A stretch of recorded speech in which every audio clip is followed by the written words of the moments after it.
It would be not totally truthful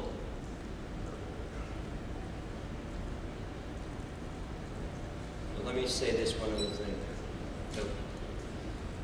The other part of this strategy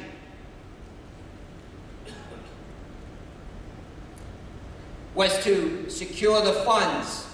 And then when we came here in Chicago to find an international union with no resources, no financial resources to fight.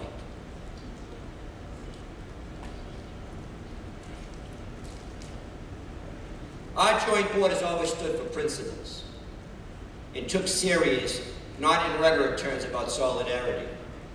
We decided, as I said, not to follow along with that.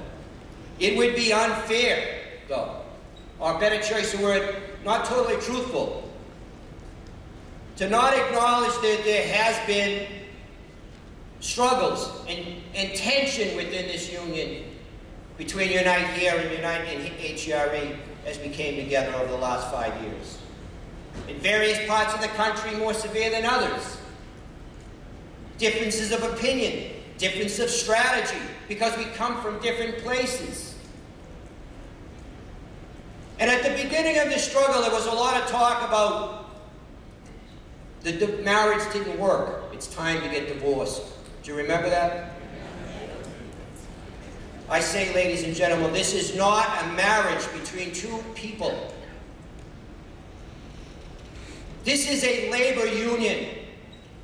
A lot of you were here 5 years ago in this very hall in Chicago, at the Sheraton, where we debated issues. We voted on a Constitution. That Constitution governs how we are going to resolve our differences.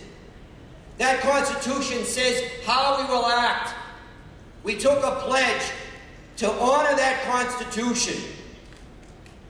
If we don't do that, we will have absolute chaos.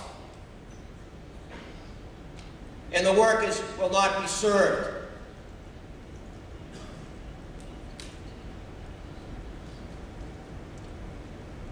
I have learned some things through this tremendous struggle. That is the advantage, the positive outcome of struggles. I realize very clearly that this is not a club. This is not about people's personal ambition. This is not about Warren Pepicelli or any other leader here. This is a labor union built by workers, run by workers.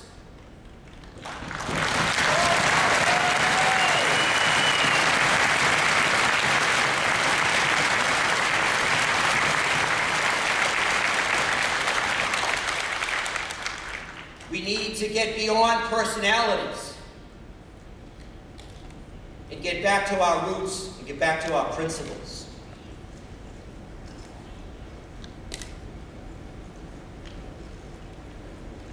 I would like now for your help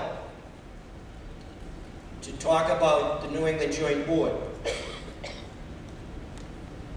And your help is in this way. I'd like to ask you to use your imagination as I tell our story, which is rich, as yours is. Use your imagination to get a first-hand feeling of what we do and who we are and how we began. This story began over 100 years ago.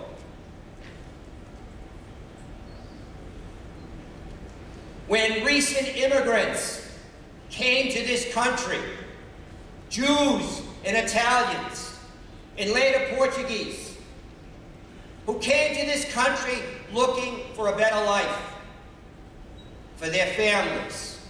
What they found was sweatshops, dark sweatshops, long hours, child labor. They found a government that did not protect them.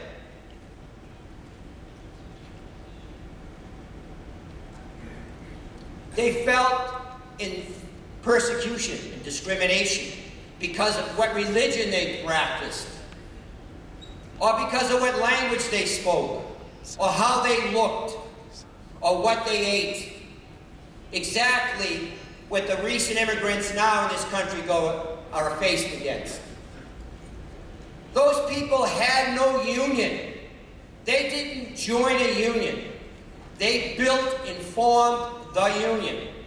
The Amalgamated Textile and Clothing Workers Union. Women who have suffered from gender discrimination, as you see here.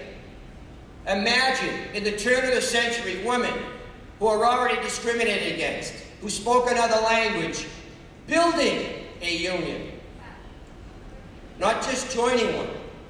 And they formed the International Ladies Garment Workers Union, as the name says. And workers, men and women, were making men's clothing. And the Clothing Workers Union later became Act 2, when it was later merged with the Textile Union. These workers truly understood what solidarity was and what risk was about standing up for what you believe. There was no laws to protect them, just each other.